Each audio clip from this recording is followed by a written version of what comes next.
Hello, everyone, and welcome to the Global Premier Football Show. And join with me today is my dear friend Christian. Christian is located in New York, and I'm your host, Coach Chidi. So today we're going to look at the review of this weekend's Premier League games.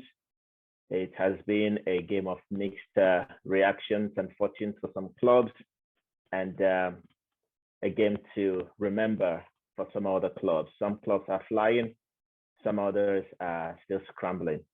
So Chris, before we go into it, I'll just give a rundown through the fixtures today, and then we'll see. Then we'll talk about Chelsea, obviously, and we'll talk about Leicester and Manchester City. And also I want to touch on Newcastle United. But here are the results. So today, Leicester started with Man City playing away at the Foxes, and it was Leicester 0, Man City 1. Bournemouth 2, Tottenham Hotspur 3.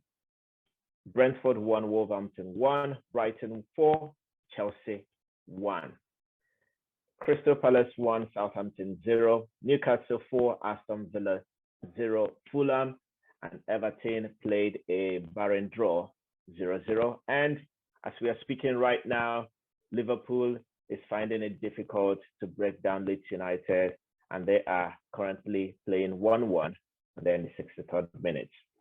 So Chris, let's look at the first game of the weekend, which was Leicester City against Manchester City. What were your thoughts?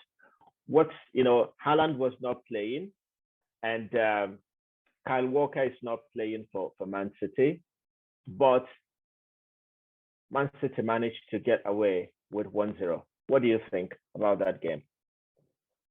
Oh, thank you for having me. And so, honestly, I'm not a Manchester City fan, but I must confess, Manchester City are on another level.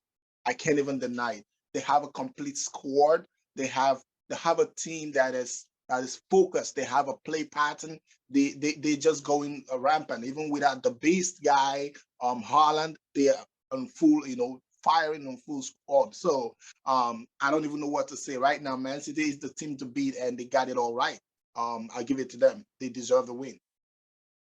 Yeah, I agree with you, Chris, because when Man City plays, you see that their game pattern is really outlined. It's you see the structure that they are playing with, and under the, you just see the pattern of play. You see what they want to achieve in a game. But again, let's not be blindsided by just Man City. Let's look at Leicester City today. Leicester City showed, I think they were resilient. They played a back three with their 2 full wing backs, dropping and making it a back 5. And when they had chance, they went forward. Now, Man City had possession of the ball. There were situations in the game when Man City had 96% possession of the ball. But still, they could not break down a resilient Leicester City. Leicester City conceded a goal just by Kevin De Bruyne's free kick. So, in this case, you see Man City playing, but what do you think of their opposition, which is Leicester City in this case, and how they stayed strong? Even they could have got an equalizer when what's it called again? Tielemans, hit that one-time strike that Edison had to par over the bar. So what do you make of Leicester City? Your Nigerian brothers are not playing, honestly speaking. Ndidi is on the bench. Iheanacho just came on. What do you make of Leicester City and their struggle so far this season? Yeah, so Leicester City, they had a really good game. Today, they were very resilient, like you said. But once again, a good coach actually knows when to play a player at what time. Vardy is a good guy any day, but you don't play Vardy in every kind of game. There are some games you have to take another approach. I didn't see that game as a Vardy game. I saw that game as a game where you should have brought Kelechi and Iheanacho earlier on. I know he's not the best right now, but his speed, his ability to drop down in the midfield, gives an edge with what Man City had to offer. And once again, I'm not always just pushing it to Manchester City, but this was a game that was differentiated by absolute genius. The free kick from Kevin De Bruyne was the difference between the teams. So once again, you need to have that edge. You need to have that moment when your real stars step up to the game and give you the game. So unfortunately for Leicester City, they were a good side. They defended really well, but they did not have that cutting edge to see it through. And the absolute genius free kick from Kevin De Bruyne said the difference. Yeah, exactly. He made the whole difference in the game, and actually he was the man of the match, followed by Madison, and then the Leicester City goalkeeper, who was also outstanding in his performance today. But yeah, when you look at Man City, you look at Kevin De Bruyne.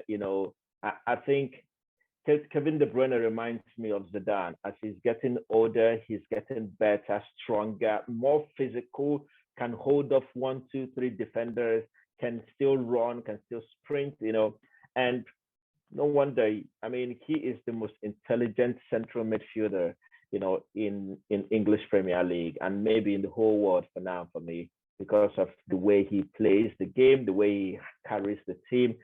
His work ethic is not even, you can't even write that off, besides his ability to see long range, passes, find passes, create opportunities, crosses. Like he when he crosses the ball, it's like the best in doing the business.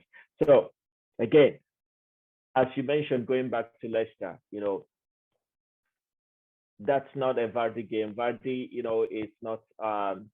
I mean, there are some points in the game where you just have to get rid of Vardy, not to get rid of him out of the team, but substitute him. Which in this case, I mean, maybe it came late, but as well, you saw when Kelechi entered, he was able to provide something that I think Leicester City, we are lacking, which is a little bit of a link-up play between the midfield and the attack.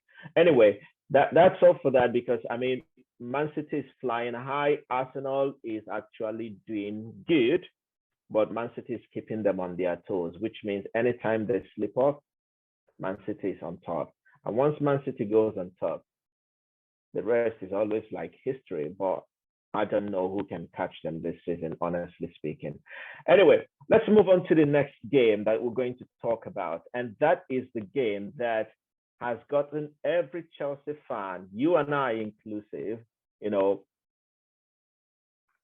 don't know if I have a feeling of anger or, I mean, very, very disappointed with Chelsea's performance today. I don't see anything that has changed in terms of defensive organization with Chelsea. Let's talk about Chelsea. Let's look at this team today. Let's look at the lineup. Okay, this team lined up with Kepa in goal, playing Brighton.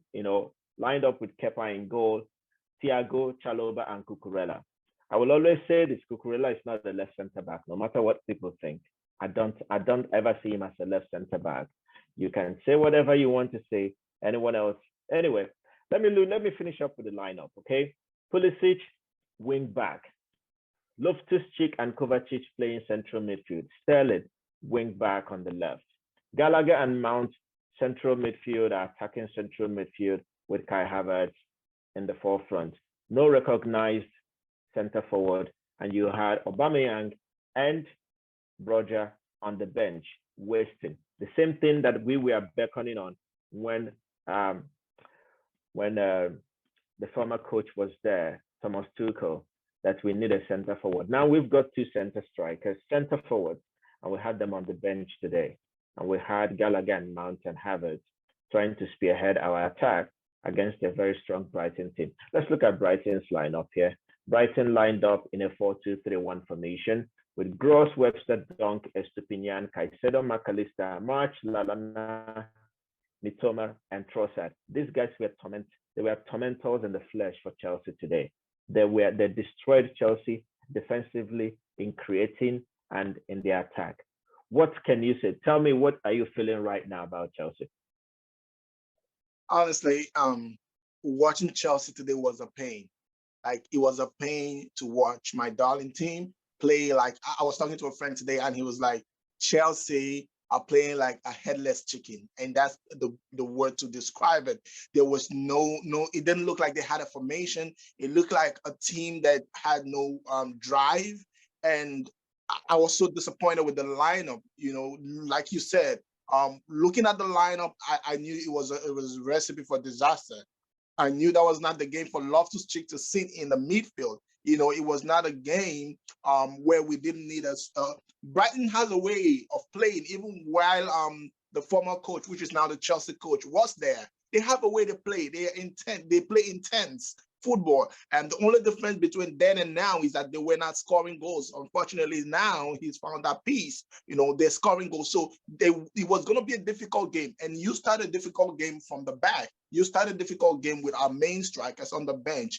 You know, from the onset, from the kick of the ball, Brighton wanted it more. They were more hungry. They were more forceful. They were more determined. They won most of the balls in the midfield. We had a lot of loose balls without direction. So, I mean, I'm not going to pick out one player in Chelsea to blame. I will blame the whole team because everybody today was a disaster. I'm sorry to say, I don't know what's going on. Are they trying to save themselves for the World Cup, not to get injured?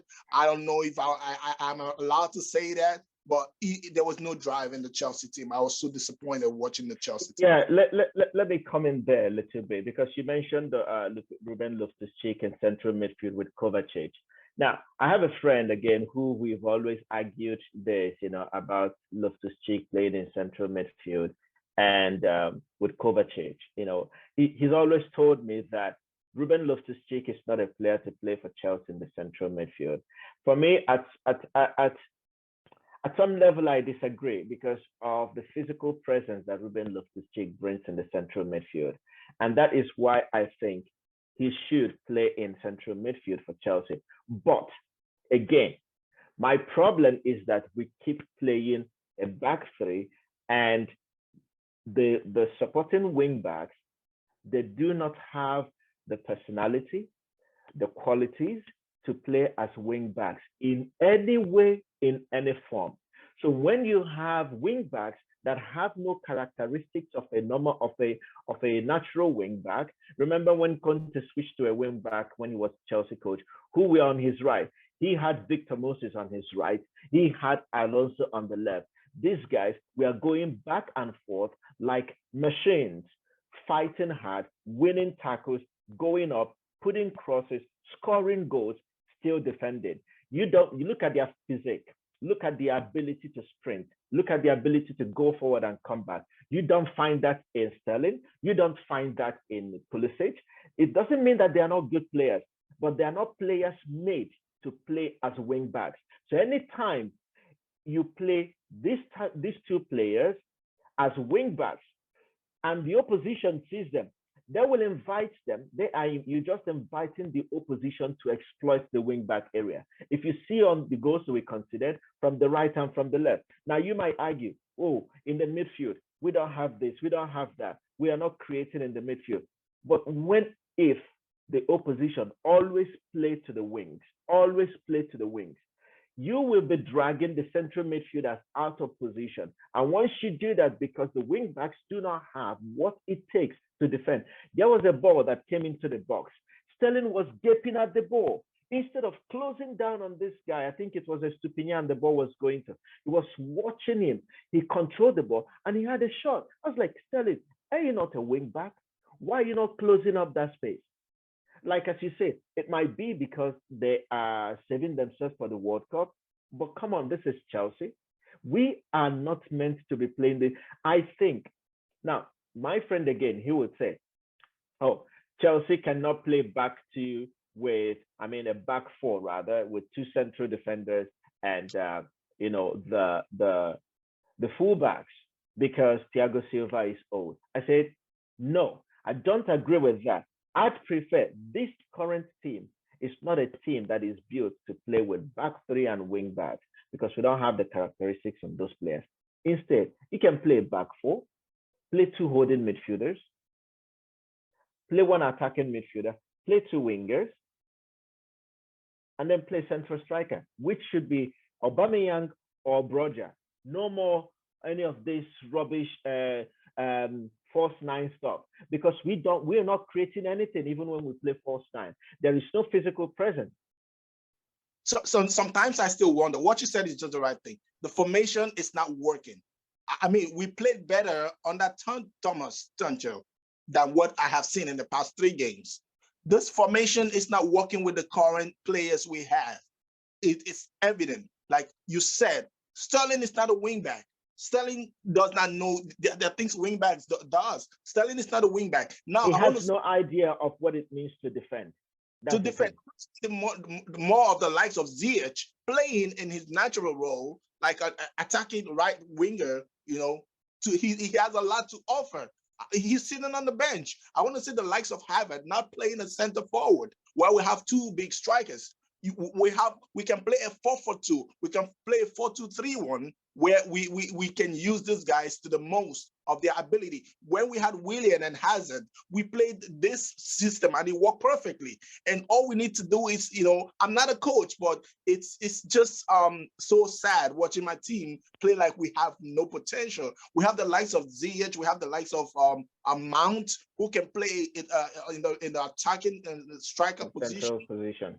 Midfield position behind Borja or Aubameyang, and then we have a Sterling who can always, you know, float around the left or the right wing behind the striker. We have all that, but no, we're doing the wing back thing. It's not used to, but by the time it's 60 minutes of the game, they're tired. They're gassing out because that is not their natural thing. So yeah. I feel like there should be a switch in formation and strategy. Honestly speaking, you know what Graham Potter did today, he just repeated the mistakes of the past 3 games. And I keep wondering, doesn't he see these mistakes? Don't they do video analysis with him to see what's going on? Or is it that, I mean, because when you play, I was watching Leicester City today. And the reason why they made it very difficult for Man City to penetrate and to score goals from open play was because when they are defending, their wing backs drop deep. And when they drop, they stay. And they play, and when they stay, you will just, if you watch horizontally, you will see a back 5, complete back 5. Then the 4 midfielders will drop in 2, and you see like a back 5 and a 4, and then a 1 in front, which in this case was Vardy at the time that he was doing that, but not in Chelsea. I do not see. My problem is this with this current team and this system is that I do not see a defensive organization when we are out of possession. I don't see that. And that is my problem with, I almost call him Harry Potter, Graham Potter. That's my problem. I don't see any defensive organization when we are out of possession, because these are the phases of the play. When you're in possession of the ball and when you don't have possession, what do? When you're not attacking, you defend it. And when you're not defending, you attack it. I don't see any cohesion. Thiago Silva was out of sorts today. He was like panicking. Because they were pressing very high and there was not enough movement, and we can't even play long balls for these guys to chase because everyone wants the ball on his feet. Everyone wants to dribble. Everyone wants to do 1 or 2 things. I'm like, what is going on with this team? I feel like we have never missed an N'Golo Kante before like we're doing right now. Exactly. Yes. This is the time that we need an N'Golo Kante in that midfield. Like what happened today, we needed a sit-down N'Golo Kante in that midfield. We needed someone who was going to command. Loftus-Cheek tried to do it, but that's not him. He's not the quickest. Yeah, no. Because he's an 8. He's not a 6. Now, another thing, let me ask you, why do you think that Zakaria is not playing? The guy that came from Juventus on loan. The same reason and the same question I'm asking, why Ziyech? Well, we are not the coach. The coach sees them every day in training. Me and you, we can only watch the game when we watch the game. Or you don't know what's going on behind the board. You don't know what's going on in training. Maybe he's not match fit. Maybe he's not fitting into the coach's strategy. But I feel like this should be just like the way they gave Gallagher. They're giving Gallagher a chance, and this other kid Chukwuemeka who played the last 2 games. I feel like the life of Zakaria should be brought into the team. looking at his track record, looking at what he has done, I don't know what the problem is, if he's injured or he's not fit for the game. But I'm looking forward to see a game where we can rest some of these other guys and move forward with the future of Chelsea. Yeah, I agree with you. He should be given a chance. At least he has not even gotten 1 minute. I've not seen him. 1 minute. Yeah, I don't 1 know. minute. I was like, and he's a holding midfielder. Yeah, he's a holding midfielder. Now you talked about N'Golo Kante. You know, I was telling my friend. You know, I was just speaking with him, and I said to him, why N'Golo Kante is suffering right now is because we have overused him. I think Chelsea has abused N'Golo Kante. We have abused him that he is suffering from the lack of rest, rushing him back instead of allowing him to completely heal. And then we are talking of not giving him or renewing his contract. That is completely abuse of player. I would say that. Because right now, what I think is you have to manage N'Golo Kante properly. And if you switch formation, where he plays only as a number 6. Let the rest do the job of carrying the ball forward, because that was what he was doing in Leicester. He wins the ball, he gets it. They were playing a 4-4-2, which is a balance, the classic 4-4-2 of, you know, that's the formation that has the most balance, of formations and personnel on the pitch. So if we're playing N'Golo Kante, you sit him as a number 6. You have someone else who is also able to make some runs and dashing runs forward. But if he's the one that will win the ball and then push forward and then run back again, he will wear out. So I see the best midfielders we have right now, if there was an N'Golo Kante, is a Kovacic. Kovacic is, like today, he stood out. Unfortunately, his best was not good enough for the team. But a Kovacic and an N'Golo Kante in a 4-4-2 would make more sense for me. Or if you don't have a Kovacic there, you have a Jorginho sitting with N'Golo Kante to give us a little bit of stability. And then we can utilize the speed and the Hazard and Ziyech and Pulisic in the other wings, you know. And then we have to play purposeful football. I don't know what's. Let me ask you, because on the bench we had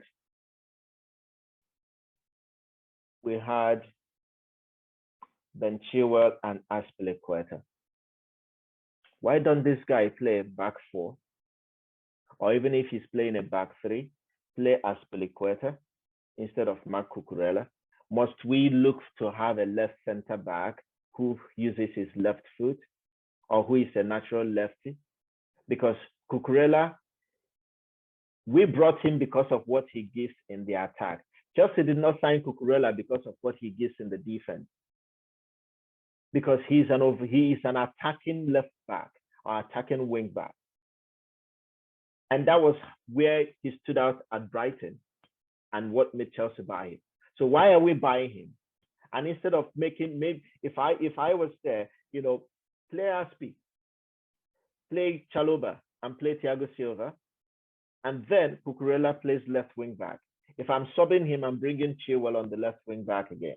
Now, for the right wing back, I need to find some other player. I don't mind going to the reserves, to the under-23s, to find a young player who can run up and down, because not Pulisic can do it, not Sterling can do it, not Mount can do it, Kai Havertz cannot do it. You just switch formation. Find a different formation that will work for the team, because this thing we are doing right now. There's this guy we got from Leicester City. I think he got injured. What was his name? The dark skinned guy from Leicester City. Wesley Fofana. I think Fofana will do a good job running the wings and the right. He's a natural center back. He's not even he's not a wing back. He's if a center back. That, I mean, Moses was not a left wing back, a right wing back. Moses was a striker. Moses was an attacker. So yeah. Moses being an attacker, I mean, he has that quality. And I think Antonio Conte, of all the coaches that have been playing this formation in England, he is the only coach who knows this formation in and out. The rest are doing trial and error. Simple. Because it's not working for them. Not working for them. Brighton played it under Porter. They were not scoring goals. De Zerbi, the new Brighton coach, came in, switched it. He's playing 4-2-3-1. And Trossard has been banging goals in and out all this while since this new coach came in. It's like, what? Only Antonio Conte knows this formation in and out. So why are these other coaches doing trial and error with these squads or with the teams? Yeah, it's unfortunate that they try something. You only market something you have the players for, right? You look at Brighton today. At a point, Brighton were playing 4-2-4. They had us four. When they go in on attack, they turn to a 4-2-4. You see the two wingers and the two strikers are moving. They outnumber us in attack. And when they fall back, they fall back to the shape. But when they go in, they do a 4-2-4. I expect Chelsea to do something like that. With a Sterling that has such a speed, with a Kai Havertz, we can utilize them in the right position. We can use a policy, and then we can use an Aubameyang or Abalja, Abalja the way we should be using them. I feel like they should go back and watch our last two games, because there's been no difference from what they played in the last two games in the Champions League. I mean, winning in the Champions League was a bonus. Chelsea didn't deserve to win that game. It was just a bonus. We didn't play that good. So last 2-3 games I watched Chelsea, it was the same thing. So I feel like they should go back to the drawing board and find a solution. So we still have a lot of time in the season to correct those things. Once you cross the mark in December, and it seems like Manchester City go to the forefront, forget it. Yeah, exactly. I mean, anyway, I just, for me personally, my conclusion on this is that I'm not yet on the bandwagon with Graham Potter as the Chelsea coach. I have my doubts a lot of his coaching strategy, because right now coaching a team like Chelsea, you don't have all the time. Even if I know he was given a 5-year contract, and I think right now we're going to learn how to lose, because before we never knew how to lose, right? So we're going to learn how to lose. And hopefully we don't become a Manchester United, and Man City will just become a Bayern Munich of England, and they're winning all the league titles, and they're going forward with it, because this 3 on the bounce with Pep, and it seems that he's not looking backwards, Anyway, the other team that I want to touch on a little bit here is Newcastle United is becoming a powerhouse. What are your thoughts? And we'll wrap up with this. Listen, I've looked forward to Newcastle United breaking that bound. After the takeover of Newcastle United, I look forward to see what the transformation will be. I was hoping to see big name players go to Newcastle United, but I must give it to the squad. I must give it to the coaches. They've done a terrific job with what they have. With just a little bit of input for the team, they did so much work in such a short time that they're playing like a team that's looking for the top 6, which I thought taking the next 2 years, like when Chelsea was, when some other teams were taking over, it took them a while to get there. I see a quick Newcastle United are having a quick one. Imagine a Newcastle United bringing in 3-4 quality players with the financial powers they have and what they're doing now. They're going to be stable in the top 4. That's why I'm afraid for the likes of Chelsea, where we think we can go with the name we have. No, there are teams that are more hungry. They have financial power now, so we got to be careful. Give it to Newcastle. Yes, they are doing. And just an update of this: Liverpool is losing at home to Leeds United. Wow. See, that's hard. I think it's going to be a terrifying season for most of the big boys. It will be a season for them to forget. Chelsea will be one of those. I'm not sure if we continue playing like this, we'll not finish top 4. And when we don't finish top 4, Graham Potter will never love it being a Chelsea coach, because the fans will be on him. And I'm sure we need to also do some changes in playing personnel. We need to get a new backup for Reece James. He's the only one. Now he's out, Kante is out, and the team is suffering. Anyway, last thoughts. Tomorrow, Arsenal plays Nottingham Forest, I think that's all we have. Looking at the rest of the fixtures for this particular for this particular day. Man United will be playing West Ham. Just to wrap it up quickly, what are your predictions? Arsenal, Nottingham Forest, and Man United, West Ham. Yes, I will give it. Arsenal playing one of the best football right now, so I will still give it to Arsenal a 2-0 win against Nottingham Forest. I know Nottingham Forest did a great job in their last game and all that. I think it was against Liverpool. But I believe Arsenal have they have the firepower with Gabriel Jesus right now. And the way they're playing, I think they will go all the way to win it tomorrow. What about Manchester United playing West Ham? Manchester United also the same thing. I would say they have picked up from weeks of falling behind, and with the Cristiano Ronaldo issue being put under the table, I think they're making headways as a team, and they're moving forward. They're playing better. There's more connection between the midfield and the attack, and they're playing a more flowing football. So I think they're both going to record a win in tomorrow's game. So you say Arsenal too? Well, I will give Arsenal a 3-1 win over Nottingham. And for Man United and West Ham, I think it's going to be a tie. Well, that's all we have for you guys now. Thank you very much for tuning in wherever you are. Click the like button and share with your friends. Subscribe. If you've not subscribed, click the bell button so that whenever we release new content, you will be the first to know. Thank you very much for watching, and enjoy the rest of your weekend. Bye for now.